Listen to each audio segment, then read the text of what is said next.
विष्णवे हिरण्यवर्णाय हिरण्यरूपाय हिरण्यपतये अम्बिकापतये उमापतये पशुपतये नमो नमः।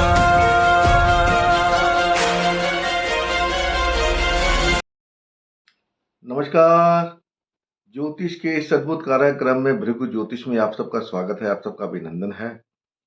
तो आज हम जो बात करेंगे वो बात करेंगे वक्री ग्रहों के बारे में। वक्री ग्रहों के ऊपर बहुत सारी वीडियोस हैं, आपने भी देखी होंगी, मैंने भी देखी हैं। लेकिन मेरा जो आज कोशिश होगा वो होगा कुछ अलग हट के आपको बताऊं वक्री ग्रह क्यों वक्री ग्रह होते हैं, कैसे होते हैं, कब होते हैं, क्या उनका टाइमिंग है। वो जब आपकी लाइफ आपके चार्ट के अंदर वक्री ग्रह हैं वो कब फल देंगे आपको, वो हमेशा फल नहीं देंगे। उसका एक टाइमिंग होता है फल देने का, पीरियड टाइमिंग पीरियड होता है। उस टाइम पे वो अपना पूरा रिजल्ट दे रहे होते हैं। जो बोला गया है वक्री ग्रहों के बारे में वो यही बोला गया है कि वक्री ग्रह जो होते हैं वो 2-3 बार रिजल्ट देते हैं। वक्री ग्रह का मतलब कम से कम 3 दफा रिजल्ट आपको देंगे। शनि देव वक्री है तो 3 बार आपका काम चेंज होगा या 3 बार आपके काम में इश्यू आएगा, ब्रेक आएंगे।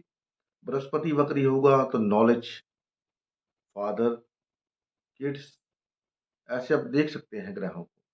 वक्री ग्रहों के बारे में सबसे बड़ी विडंबना जो है इनर प्लेनेट यानी कि शुक्र और मरकरी, बुध महाराज, ये कब वक्री होते हैं इसका किसी को कोई आइडिया नहीं है। लेकिन ये क्या है कि एक बाउंड्री लाइन है, उस बाउंड्री लाइन के पास जब भी ये ग्रह आते हैं तो इनको रिवर्स होना पड़ता है, रेट्रोग्रेड वक्री होना पड़ता है। उस बाउंड्री लाइन को वीनस शुक्र महाराज कभी कभी पार कर जाते हैं, क्रॉस कर जाते हैं। और जब भी वो बाउंड्री लाइन क्रॉस करते हैं यानी कि सूर्य से 2 घर आगे चले जाते हैं वो, या 2 घर पीछे चले जाते हैं, जैसे हार्डली में अभी पीछे गए हैं, तो उस समय जो भी जातक जिनके कुंडली में ऐसे चांसेस होंगे तो उनकी शादी में दिक्कत होगी, या तो शादी होगी नहीं। अगर शादी होती है तो शादी में कोई ना कोई दिक्कत रहती है, प्रॉब्लम रहती है। वो रिलेशनशिप को लेकर के हो, आपके इंटरनल रिलेशनशिप है उनको लेकर के हो, किसी भी तरह से कोई ना कोई प्रॉब्लम रहती है क्योंकि वो बाउंड्री क्रॉस कर गए, है ना। तो ये इनर ग्रह है, ये जो अंदरूनी ग्रह है, इन इसके बारे में है। वक्री ग्रहों के बारे में एक प्रचलन हो रहा है, जो बोला जाता है कि वक्री ग्रह मतलब के पास्ट लाइफ। ऐसा बोला जाता है कि पिछले जन्म में आप कुछ भूल गए थे तो इस जन्म में आपको वापस लेने के लिए आ रहे हैं। लेकिन ऐसा नहीं होता, भूलता कोई भी नहीं है। जब मान लीजिए आप कोई चीज भूल भी गए हैं तो आप उल्टे पैर वापस नहीं आएंगे, आप घूम के वापस आएंगे, क्योंकि वक्री ग्रह उल्टा वापस आता है। ये भी एक थ्योरी है। वक्री ग्रहों के बारे में और एक बात बोली जाती है, मेरे दिमाग से स्किप कर गई, क्या बोला था मैंने। पास्ट लाइफ, पास्ट लाइफ तो इनको बोल दिया। वक्री, हाँ, वक्री ग्रह का मतलब होता है, वक्री का मतलब होता है वक्र। वक्र मतलब जो जिसमें विकार है, विकार आ गया। कोई भी ग्रह आपके चार्ट में वक्री है तो इसका मतलब उसमें विकार है। विकार विकार कैसे लेंगे? आपने अष्टवक्र का नाम सुना होगा। अष्टवक्र जब वो पेट में थे तो जब उनके फादर कोई ग्रंथ का पाठ कर रहे थे, किसी ग्रंथ का, तो उन्होंने बोला पिताजी ये ऐसे नहीं, ये ऐसे है। वो सुन रहे थे पेट के अंदर। तो उनके पिता ने बोला भी तू अभी पैदा भी नहीं हुआ और तू मेरे को ऐसा उपदेश दे रहा है, जा तेरे में दोष होंगे, 8 दोष होंगे। तो जब वो पैदा हुए तो उनकी बॉडी के अंदर, फिजिकल बॉडी के अंदर 8 दोष थे, विकार, वक्र, इसलिए उनका नाम पड़ा अष्ट वक्र। क्योंकि बॉडी के अंदर 8 तरह के विकार हैं। कहीं से बॉडी हाथ बड़ा हुआ है, कहीं से पैर, मतलब 8 तरह के विकार आप समझ सकते हैं। उसी तरह वक्री ग्रह जो है विकार लेके आते हैं, विकार। जो भी ग्रह आपके चार्ट में वक्री है उसके अंदर विकार है किसी तरह का। अब विकार क्या है? वो पास्ट लाइफ के लग जाते हैं कि जहां पर आपने गलतियां करी जो आपको नहीं करनी चाहिए थी। शनिदेव वक्री हैं तो आपने अपने काम को लेकर के गलतियां करी हैं। किसी बड़े बुजुर्ग को बोलने का तरीका नहीं आया, आपने उसकी सेवा नहीं करी, वो आपकी सेवा की उपेक्षा करता रहा, अगर आपके चार्ट में वक्री ग्रह है, तो इस जन्म में भी आपको वो मौका मिलेगा, ताकि आप उस गलती को सुधार लें। बृहस्पति अगर वक्री देह है, तो इसका मतलब ये है कि आपने नॉलेज का, जो आपको नॉलेज थी, ज्ञान था, उसका आपने नाजायज़ फ़ायदा उठाया, या अपने फादर या धर्म की अवहेलना करी। तो इस जन्म में भी अगर आपका वक्री है बृहस्पति, तो आप किसी न किसी धर्म की अवहेलना कर सकते हैं, जबकि धर्म सारे एक जैसे हैं। उनकी मान्यता अलग-अलग है, लेकिन सबका जो पॉइंट है पहुँचने का, वो एक ही है। तो आप किसी धर्म की अवहेलना कर सकते हैं, अपने ज्ञान का नाजायज़ फ़ायदा उठा सकते हैं, पैसे को लेकर कोई ना कोई हेरा-फेरी कर सकते हैं। मंगल अगर वक्री है, तो मंगल क्या है? गुस्सा, बोलने का तरीका, हद से ज़्यादा गुस्सा आना। तो वो आप मंगल के थ्रू दे सकते हैं। इस जन्म में अगर आपका मंगल वक्री है, तो आपको गुस्सा बहुत आएगा। छोटी-छोटी बातों पे गुस्सा आएगा, वही आप पिछले जन्म में कर रहे थे। आपने अपने भाई को धोखा दिया, इस जन्म में भी हो सकता है आप अपने भाई को या पड़ोसी को या दोस्तों को धोखा दे रहे हो, या आपको बोलते वक़्त पता नहीं लगता कि मेरे को बोलना क्या है। मंगल के अंदर विकार है। बुध अगर वक्री है, तो बुध भी ऐसी, शिक्षा में दिक्कत आएगी। आपने शिक्षा बहुत ग्रहण करी, लेकिन उसका किसी को फ़ायदा नहीं दिया। शिक्षा बहुत ही आपके पास, लेकिन आपने उसका, किसी को उसका फ़ायदा नहीं दे सके। कोई आपसे उसका फ़ायदा नहीं, क्योंकि आपने उस शिक्षा का इनकार किया।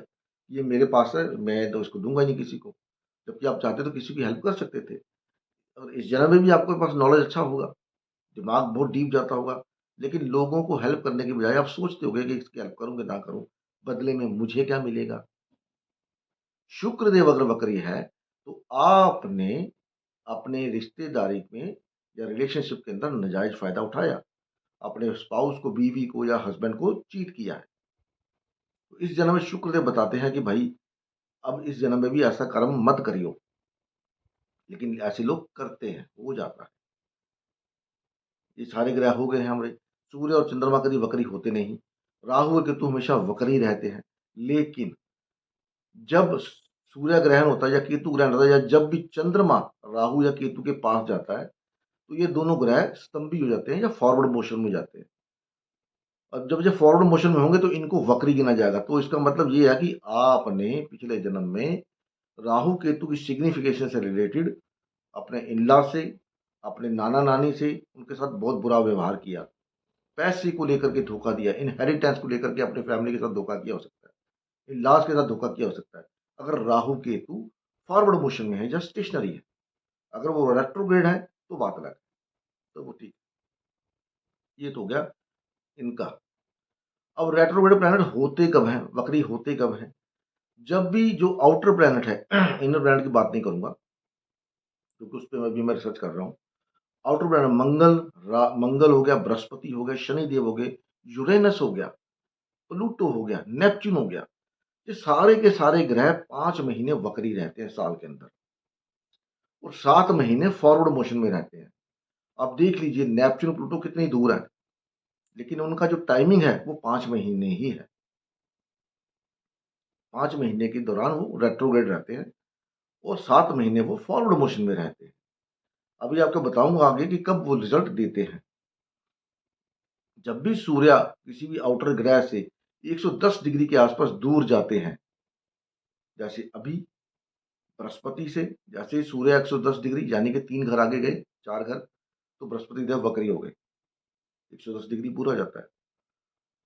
तो ग्रह वक्री हो जाता है, रेट्रोग्रेड हो जाते हैं। लेकिन जब वही सूर्य देव उससे 110 डिग्री उसके पीछे चले जाते हैं, पहले तो आगे आए तो वक्री हो गया, जब उसके पीछे चले गए 110 डिग्री, तो वो अपनी चाल में वापस आ जाता है, नॉर्मल मोशन में वापस आ जाता है।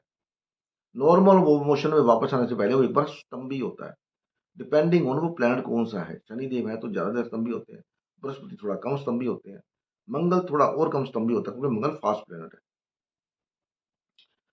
तो जब वो 100, अभी जैसे शनिदेव कुंभ राशि में वक्री हैं, अब सूर्यदेव क्या है, तुला राशि में आ गए हैं। तो अभी 4 नवंबर के आसपास शनिदेव महाराज स्तंभी होंगे, फिर अपनी नॉर्मल चाल में आ जाएँगे, क्योंकि वहाँ से वो 110 डिग्री के आसपास पहुँच जाएँगे, राउंड अबाउट 110 डिग्री। क्योंकि तुला राशि में हैं, तो जब तक 4 नवंबर में तुला राशि में रहेंगे, तो वहाँ से वो 20 से 21 डिग्री पहुँच जाएँगे।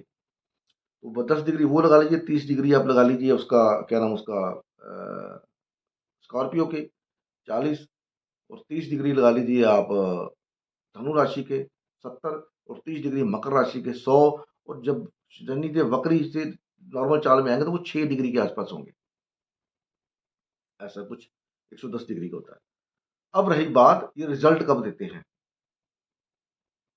वक्री ग्रह जब भी आप, अगर आपके चार्ट में वक्री ग्रह कोई है, शनि देव है, गुरु है, मंगल है, यूरेनस है, नेपच्यून है, मरकरी है, वीनस है, जब भी ये ग्रह वक्री होंगे, जब भी जहां मर्जी हो, ये आपको उस दौरान पूरा परिणाम देंगे उस घर से रिलेटेड जिस घर में वो उनके पास स्वामित्व है। आपकी कुंडली में जिस घरों को वो ओन करते हैं, जिस घर में उनकी राशियां पड़ती हैं, पूरा रिजल्ट देंगे आपको इस समय। जिनके चार्ट के अंदर बृहस्पति और शनिदेव महाराज ऑलरेडी वक्री हैं, तो वो देख सकते हैं इस समय कि उनको शनिदेव और बृहस्पति का पूरा रिजल्ट मिल रहा होगा, परिणाम मिल रहा होगा। लेकिन जैसे ही ये सीधे हो जाएंगे, नॉर्मल चाल में हो जाएंगे, तो 7 महीने फिर ये आपको रिजल्ट उतनी टेंडेंसी में नहीं देंगे जितना इनको ये अभी दे रहे हैं आपको। तब उनकी टेंडेंसी कम हो जाएगी, बहुत कम हो जाएगी। क्यों ऐसा होता है? क्योंकि आप चार्ट के अंदर वक्री लेके पैदा हुए होगे, पोजीशन लेके पैदा हुए हो। जब आप वो ग्रह उस पोजीशन पे आएगा तब आपको वो रिजल्ट देगा, तभी वो रिजल्ट देगा, अन्यथा वो रिजल्ट नहीं दे पाएगा, क्योंकि उसकी वो पोजीशन ही नहीं है। ठीक है ना? जैसे रेस होती है, अब दो लोग साथ में सीधे सीधे दौड़ रहे तो रेस गिनी जाएगी, एक सीधा जा रहा है, एक उल्टा जा रहा है तो रेस नहीं गिनी जाएगी। जैसे आप गाड़ी में सड़क पे गाड़ी चला रहे हो, किसी को आप ओवरटेक कर रहे हो, तो आप उसको ओवरटेक बराबर में कर रहे हो, जो उधर से गाड़ी जा रही है उसको आप ओवरटेक नहीं कर रहे, वो तो अपने आप जा ही रही है। तो रिजल्ट आपको किसका मिलेगा? जिसको आप ओवरटेक कर रहे हो वहां पर। ऐसे ग्रह करते हैं काम, आप देख लीजिए। अब बात करते हैं जब ग्रह वक्त, ये रिजल्ट आपको कब देंगे। मान लीजिए आपका शनिदेव महाराज वक्री हैं, और वहां से देखिए सूर्यदेव कितनी दूर गए हैं, पांच, अगर वो सूर्यदेव शनि से 5 या 6 घर पे दूर हैं, तो आपका जो शनि ग्रह का पूर्व जन्म का कर्म है ना, वो बहुत बड़ा है, बहुत बड़ा कर्म है आपका। और प्रोफेशन को लेकर के ओल्ड एज में या किसी ओल्ड पर्सन को लेकर के आपकी लाइफ में बहुत कुछ होगा, अगर वो 5 से 6 घर दूर है। फिर देखिए अगर वो 7, 8, 9 घर दूर है, आपके जो रेट्रोग्रेड ग्रह है उससे 7 या 9 घर दूर है, तो जितनी दूर वो घर है, जितनी दूर सूर्यदेव बैठे हैं, जो वो शनि से, अभी शनि से क्या 9वें घर में है, अगर आपका शनि मान लीजिए मिथुन राशि में वक्री बैठा हुआ है, ठीक है, और वहां से सूर्यदेव पंचम पंचम घर कौन सा पड़ता है? 7वां, 8वां, 9वां, 10वां और 11वां। तो वहां पर देखिए सूर्यदेव कितने, कौन सी राशि में बैठे हुए हैं, ठीक है, 10वें में है, 11वें में है। तो जब रेट्रोग्रेड मोशन के अंदर सूर्यदेव उस घर में आएंगे, उस सूर्य से, उस ग्रह से उतनी दूर जाएंगे, तो वो उस महीने आपको अच्छा पूरा रिजल्ट देंगे, पूरा। अभी जिनके चार्ट के अंदर मान लीजिए शनि देव ऑलरेडी कुंभ राशि में वक्री हैं, तो अभी सूर्यदेव तो, उनका सूर्य अगर तुला राशि में बैठा हुआ है और शनिदेव वक्री हैं, तो इस महीने उनको पूरा रिजल्ट मिलेगा, पूरा 101% रिजल्ट मिलेगा। उसकी टेंडेंसी बताएगी कि वो उसको कौन सा ग्रह देख रहा है। सूर्य की युति भी मंगल के साथ बनेगी, तो मंगल भी साथ में इंक्लूड हो जाएगा, बुध भी साथ में आ गया, केतु ऑलरेडी वहां पर है। तो शनि को, ये शनि के साथ ये जो युति बनेगी, जो एक्सिस के ऊपर है, तो ये पूरा पूरा रिजल्ट आपको इस समय आपको मिलेगा। जिनका भी तुला राशि में सूर्य पहले से है और शनिदेव वक्री राशि में है, कुंभ राशि में है, तो ये महीना उनके लिए, जब तक सूर्यदेव तुला राशि में रहेंगे, उनके लिए रिजल्ट टॉप मोस्ट होगा। आप नोट कर लीजिए इस बात को। उसी तरह बृहस्पति के थ्रू देख सकते हैं, उसी तरह मंगल को देख सकते हैं। जब भी ये ग्रह वहां से जाएंगे सूर्य, क्योंकि कोई भी इवेंट होता है वो बिना सूर्य की मोहर के नहीं होता, सूर्य देव ही इवेंट पे मोहर लगाते हैं। ये इवेंट तब होगा, और किसी में इतनी पावर नहीं है। तो ये था मेरा वीडियो वक्री ग्रहों के ऊपर। उम्मीद है वीडियो पसंद आएगी आपको। पसंद आएगी तो आप इसको आगे शेयर कर सकते हैं और लोगों के साथ। कुछ नया सीखने को मिला होगा, हो सकता है आपको, ये भी मैं बोल सकता हूँ। तो कमेंट बॉक्स में बताइएगा ज़रूर कि आपको कुछ नया सीखने को मिला है या नहीं मिला।